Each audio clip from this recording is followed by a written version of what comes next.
Welcome back to World News Daily, bringing you the latest news from around the world. Imagine you're shopping for trainers. One pair is made in the UK for £80, another is imported and would cost £60, until a government tariff adds £25, making it £85. Suddenly, the local pair seems like the better deal. That's the power of a tariff, a tax on imports that makes foreign goods more expensive. The goal? To nudge shoppers and businesses toward buying domestic products. Tariffs have been used for centuries to protect economies and raise government revenue. But in today's global market, where products are made from parts sourced worldwide, tariffs can have complex, far-reaching effects. While the importer pays the tariff up front, the cost is passed down the supply chain, wholesaler, retailer, and finally, you, the consumer. That's why tariffs often spark debates about the cost of living and fairness.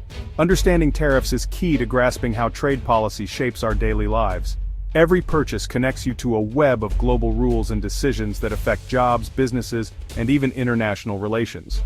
Tariffs aren't just taxes, they're powerful tools that ripple through the economy, landing right in your shopping basket. Next time you choose between two products, remember, there's a world of policy behind the price tag. Governments use tariffs to protect local industries from cheaper foreign competition. For example, a tariff on imported steel can help domestic steelworkers keep their jobs and factories open. This approach, called protectionism, is popular with politicians who want to save local jobs and support homegrown businesses. Tariffs can also generate revenue for public services. But there's a catch. Tariffs almost always lead to higher prices for everyone. When raw materials get more expensive, so do cars, houses, and even canned soup. These costs are passed on to consumers, stretching household budgets. So, while tariffs might save jobs in one industry, they can make life more expensive and hurt other sectors. Critics argue tariffs force consumers to subsidize protected industries and can make domestic companies less innovative. The real debate? Whether it's better to protect producers or keep prices low for consumers.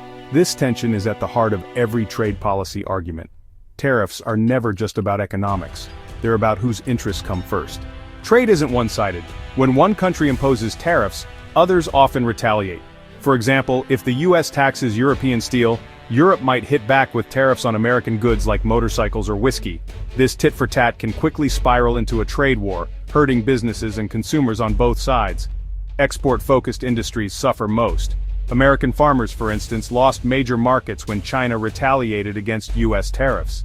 The result? Surpluses, falling incomes, and even bankruptcies. Trade wars create uncertainty, making businesses hesitant to invest or hire. Global supply chains are disrupted, raising costs and reducing efficiency.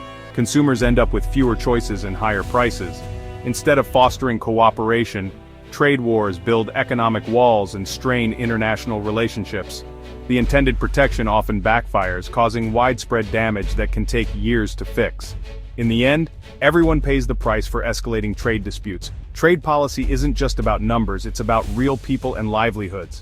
President Trump made tariffs central to his America First agenda, arguing that unfair trade deals had cost millions of US jobs. In 2018, his administration imposed steep tariffs on imported steel and aluminum, even targeting allies like Canada and the EU. The justification? National security, using a rarely invoked 1962 law. Supporters saw this as a way to revive American manufacturing and protect jobs. Critics called it economic protectionism, warning it would raise costs for industries relying on imported metals and strain alliances. The biggest clash was with China, leading to a massive trade war and global supply chain disruptions. While some praised the tough stance, many argued it hurt US consumers, farmers, and businesses more than it helped. The tariffs sparked fierce debate over the limits of presidential power and the true cost of protectionism. The legal fight over Trump's tariffs reached the Supreme Court, raising questions about presidential power versus Congress's authority. The Constitution gives Congress control over taxes and trade, but Trump used a national security law to bypass lawmakers. Challengers argued this was an overreach, letting presidents impose tariffs at will. In August 2025, the court ruled 6-3 against the administration, saying economic competition isn't a national security threat. The decision reaffirmed that Congress, not the president, holds the main power over trade and taxation. The ruling struck down the steel and aluminum tariffs, setting a precedent that limits unilateral presidential action on trade. It was a major win for the separation of powers, and a reminder that big economic decisions require real debate in Congress. The message: presidential power has limits, especially when it comes to taxing Americans. The Supreme Court's decision sent shockwaves through the economy. Industries relying on imported metals like automakers and appliance manufacturers welcomed lower costs and new opportunities to expand.